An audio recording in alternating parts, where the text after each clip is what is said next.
गुरुबिक्स में आपका स्वागत है।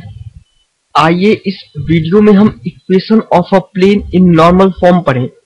जो हमारा प्लेन है हमें उसकी परपेंडिकुलर डिस्टेंस फ्रॉम ओरिजिन पता है और वो कितनी है d, और जो यूनिट वेक्टर अलोंग ON है वो क्या है n कैप। तो n cap is the unit vector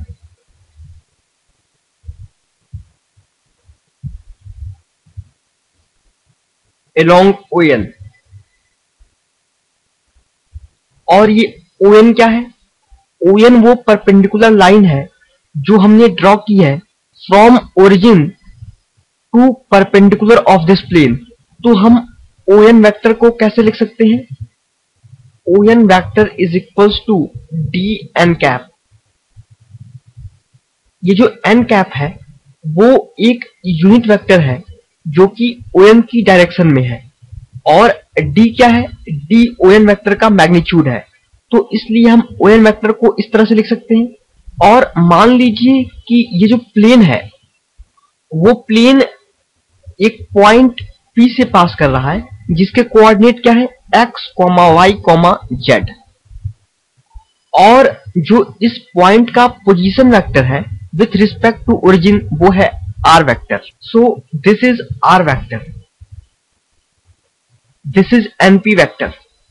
तो अगर हम np वेक्टर फाइंड आउट करें तो हमें क्या मिलेगा? np vector is equals to op vector minus on vector. आप देख सकते हैं कि on vector plus np vector is equals to op vector. तो हम np वेक्टर को क्या लिख सकते हैं? np vector is equals to op vector minus on vector. That is np vector is equals to op vector क्या है? Vector r minus on vector क्या है? dn cap. तो हमें यहां से np वेक्टर मिल गया। और ये np वेक्टर क्या है? ये जो पॉइंट n है वो इस प्लेन में कोई एक पॉइंट है जो कि ओरिजिन से d डिस्टेंस पर है, और ये पॉइंट P भी प्लेन में है। तो ये np उस प्लेन में एक लाइन है जो वेक्टर ON के परपेंडिकुलर है। क्योंकि ये जो ON लाइन है वो perpendicular from origin to this plane है, तो इस प्लेन की कोई भी लाइन जो कि n से पास कर रही है वो ON के परपेंडिकुलर होगी। दैट मीन्स ये जो लाइन np है वो ON के परपेंडिकुलर होगी, इजंट इट? और जब ये वेक्टर ON और वेक्टर np आपस में परपेंडिकुलर है दैट मीन्स इनका डॉट प्रोडक्ट क्या है? 0। So ON dot np, so vector ON dot vector np is equals to 0, क्योंकि ये दोनों आपस में परपेंडिकुलर है। तो यहां से हम क्या लिख सकते हैं?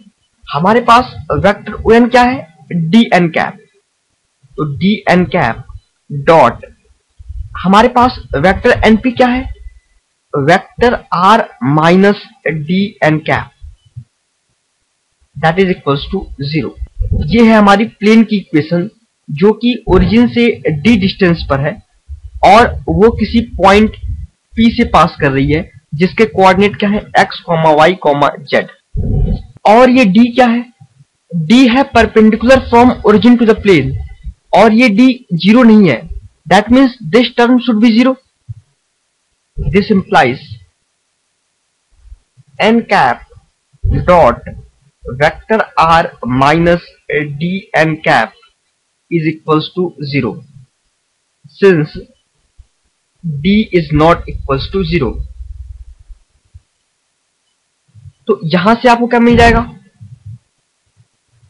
अगर आप डॉट प्रोडक्ट की प्रॉपर्टी यूज करें तो आपको मिलेगा vector r dot n cap minus D N cap dot n cap is equals to 0। और n cap dot n cap क्या होगा? दैट इज इक्वल्स टू 1, क्योंकि इन दोनों की डायरेक्शन क्या है? सेम है।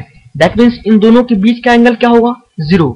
cos 0 की वैल्यू 1, और चूंकि ये दोनों यूनिट वेक्टर हैं तो इनका मैग्नीट्यूड क्या होगा 1, तो 1 into 1 1, that means r vector dot n cap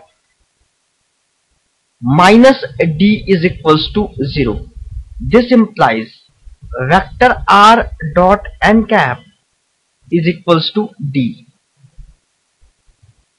ये इक्वेशन ऑफ प्लेन है जो कि नॉर्मल फॉर्म में है, equation of plane in normal form.